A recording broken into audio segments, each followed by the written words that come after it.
low bubu ero cultivation to kan sita mangon de education lai mi warga di ma phajana matam low phajana khoi gani la hon hun ba matam da khoi gi tila de dak da ting ga sai gi tin ja da mo hon ra kani low phajana khoi gani ising gi ma irrigation system semakani adagi ma gi pH value ka ina soil test to ra kani adui matung ina ma na har hap tana kwatna manure hap tana adagi organic puthurak tana to ra kani low mi warga su नत्रगा computer science मोइन खलो मागे software develop तौरकनी अदुगा मा पैसा तालकनी मागे तोन बा मंगोन गा एजुकेशन टू बैकग्राउंड यावरागति एजुकेशन यावद्रगति darkness wherever you go without knowledge of education you will be in darkness adu lokshingna samu phai haiba lei education duna loksing pidorini knowledge is power adu larik tamna nadi copy tawbana aina school da chalaga exam taw matamda ओजादगी copy तौरगा अमु exam दा दुई copy ma'am दो सिलमगा education फंगमदुदी अदु यारोय अदुगी मुहत्ता ABC दगी होरगा 1 2 3 दगी होरकांदा government ना पीरिबा अदगी scholarship ना पीरिबा आइगी मतम मतंगी क्लास 1 दगी ना ग्रेजुएशन इवन पीएचडी स्कॉलर फो ओइरसु याय अदु फोगे लेवल दा मतम मतंगी सिलेबस तो फजना नैनरगा आइगी माइंड कल्टिवेट तौरकान सिदा we should be an educated person अमगी माइंड दुना दी कैदोनुंदा इमुंग मनुंगी लेबाक की खुनाई की समाज की मांगनब तौरारोय अदुगी मीदो अदुदी अल्लाह नसु यारनी ईश्वरना wherever he go he will be welcome aina canada salasu I'll be suited aina australia salasu I'll be suited aina saudi arabia salasu I'll be suited because I am a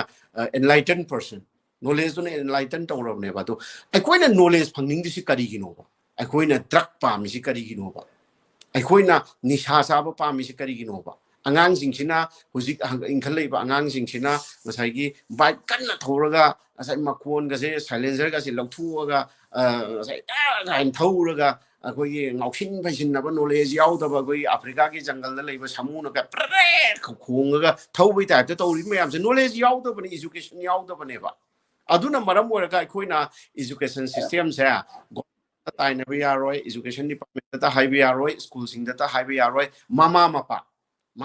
na macha singsi aigi education sida mahi gi lamda aigi sa singse kamaina tawri haibse niti gi check tawrakanda aigoi gi ingol da hoba mana masingse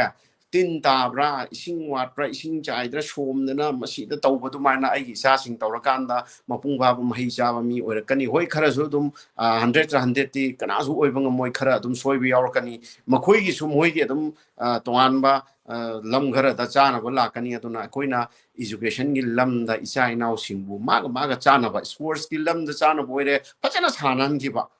magi pamjari ba football oiro badminton oiro kabaddi oiro nataga magi individual game oiro adu da sanan gi ba lari ga hega da boire ma computer ga science ga sana re pachana tawun gi ba ma active oire police changan gi ba natraga army changan gi ba mama lai ba nung siraga na yamna nationalistic oira kan sitana politics ka sam tawu yai राजनीति से लेनिसु हैबा ज्ञान losing लेबा mama लेबा की दमुत कथोक पंगम्बा world सिदा patriotism की अबब निमादे patriotism हाइबसिना आई इमा लेबा नुंसिबदुनी नेशनलिस्ट आइसिना इमा लेबा से सिसिना मोहेन मी अतोप की ममा लेबा ते इसु हेली काइन खनब कांगबुदु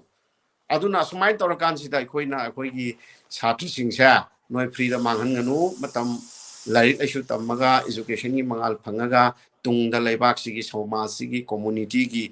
मियोय खुनाई अफब थबक तौर उ हाइबसे अइना आइगी सजेशन एडवाइस पिनिंगी